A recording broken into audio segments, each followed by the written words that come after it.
Praise the Lord. இயேசுவின் நாமத்தினால் உங்களை யாவரும் வாழ்த்துகிறேன். இந்த நாளில் கூட இந்த நிகழ்ச்சி மூலியமாக உங்களை சந்திக்க கர்த்தர் கொடுத்த இந்த கிருபைக்காக நான் தேவனுக்கு நன்றி செலுத்துகிறேன். இந்த நாளில் கூட வேதத்திலிருந்து ஒரு வசனத்தை நான் உங்களுக்காக வாசித்து நான் ஜெபிக்க போகிறேன். இந்த நாளில் தேவன் கொடுத்த வேத வசனம் யோபின் புஸ்தகம் 5ஆம் அதிகாரத்தில் 9ஆம் வசனம். ஜோப் சாப்டர் 5:9. வேதம் மீவிதமாய் சொல்லப்பட்டிருக்கிறது. ஆராய்ந்து முடியாத பெரிய காரியங்களும் எண்ணி முடியாத அதிசயங்களும் அவர் செய்கிறார். ஆமென்.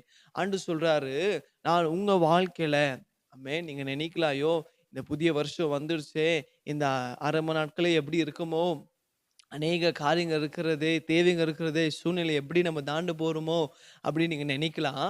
ஆனா ஆண்டவர் சொல்றாரு, என் அன்பு மகளே, என் அன்பு மகனே, ஆராய்ந்து முடியாத பெரிய காரியங்கள், அதாவது நீங்க நினைப்பதுக்கும் வேண்டிக் கொள்வதற்கும் அதிகமான காரியங்களை இந்த வருஷம் ஏசப்பா உங்க வாழ்க்கையில செய்ய போகிறார். நீங்க நினைக்கலாம், இது ஆகுமா இது ஆகாதுன்று. ஆனா நீங்க நினைக்கிறதுக்கும் நீங்க யோசிக்கிறதுக்கும் மேலான காரியங்களை ஏசப்பா உங்க வாழ்க்கையில செய்ய போகிறார். அதே போல பார்க்க சொல்றாரு, எண்ணி முடியாத அதிசயங்கள். ஆமென். இந்த வருஷம் முழுவதும் ஏசப்பா உங்களுக்கு வாக்குத்தத்தம் பண்ணுகிறாரு. நான் உங்களுக்கு அதிசயங்கள் மேல் அதிசயங்கள் மேல் அதிசயத்தின் மேல உங்களுக்கு அதிசயங்களை செய்து கொண்டே இருப்பேன். ஆமென். நம்ம எண்ணவே முடியாது. ஏசப்பா இந்த வருஷம் எனக்கு 5 அற்புதம் பண்ணாரு. பெரிய ஒரு 1000 அற்புதம் பண்ணாரு. நம்ம நினைப்பதுக்கும், அதாவது நம்ம நினைக்க கூடாத அளவுக்கு நம்ம அதை கவுண்ட் பண்ணவே முடியாது. அந்த அளவுக்கு அதிசயங்களை ஏசப்பா ஒவ்வொரு நாளும் நம்ம வாழ்க்கையில செய்து கொண்டே இருக்க போகிறார். ஆமென். சொல்றது, அவர் ஆராய்ந்து முடியாத பெரிய காரியங்களும் எண்ணி முடியாத அதிசயங்களை இன்னைக்கு உங்க வாழ்க்கையில ஏசப்பா செய்ய போறாரு.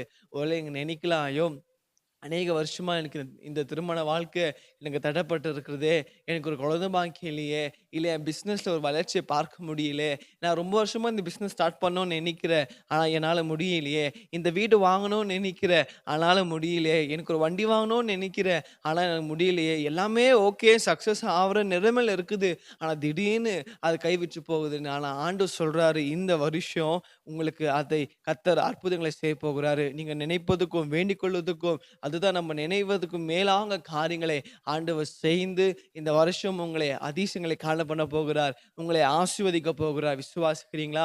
நீங்க நினைக்கல, ஒரு சின்ன வீடு வாங்கினா போதுமே, ஒரு சின்ன ஒரு வண்டி வாங்கினா போதுமே, இல்ல சின்ன ஒரு இடம் வாங்கலாம். ஆனா ஆண்டவர் சொல்றாரு, நீங்க நினைப்பதுக்கும் அவர் பெரிய காரியங்களை செய்ய போகிறாரு.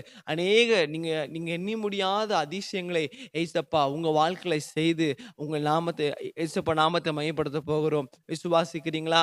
ஜெபிக்கலாமா? ஆண்டவரே, இதோ ஆண்டவரே, அப்பா இந்த நாள் எங்களுக்கு கொடுத்த வாக்குத்தத்தத்தின்படி ஆண்டவரே, ஆராய்ந்து முடியாத பெரிய காரியங்களும் எண்ணி முடியாத அதிசயங்களை செய்வேன் என்று வாக்கு கொடுத்தீங்களே, இதோ இதை பார்க்கிற ஒவ்வொரு பிள்ளைங்க வாழ்க்கையில ஆண்டவரே, எந்தெந்த காரியத்தில் அப்பா தடைப்பட்டு இருக்கிறதோ, ஆண்டவரே எந்த காரியத்தில் ஆண்டவரே அவங்களுக்கு அற்புதம் அதிசயங்கள் நடக்கணுமோ, இந்த வேளையில் ஆண்டவரே அப்பா என்னோடு இருந்து ஜெபிக்கிற ஒவ்வொரு பிள்ளைங்க வாழ்க்கையில ஆண்டவரே அப்பா ஆராய்ந்து முடியாத அதிசயங்களை செய்வீராங்க. ஆண்டவரே அப்பா எண்ணி முடியாத அற்புதங்கள் அவங்க வாழ்க்கையில நடக்கபடியா நாங்கள் ஜெபிக்கிற ஆண்டவரே, எல்லா மூடப்பட்ட வாசல்களை திறப்புவீராங்க. அவங்க நினைப்பதுக்கும் வேண்டிக்கொள்வதற்கும் அதிகமான காரியங்களை செய்து உங்க நாமத்தை ஆண்டவரே அப்பா மகிமைப்படுத்தபடியா நாங்கள் ஜெபிக்கிறேன். எங்கள் தேவன் அப்படி செய்ததுக்காக ஸ்தோத்திரம். தடைகள் மாறினதுக்காக நன்றி அப்பா. நீங்க அற்புதம் செய்ததுக்காக நன்றி அப்பா. இயேசுவின் நாமத்தில் பிதாவே, ஆமென், ஆமென். God bless you.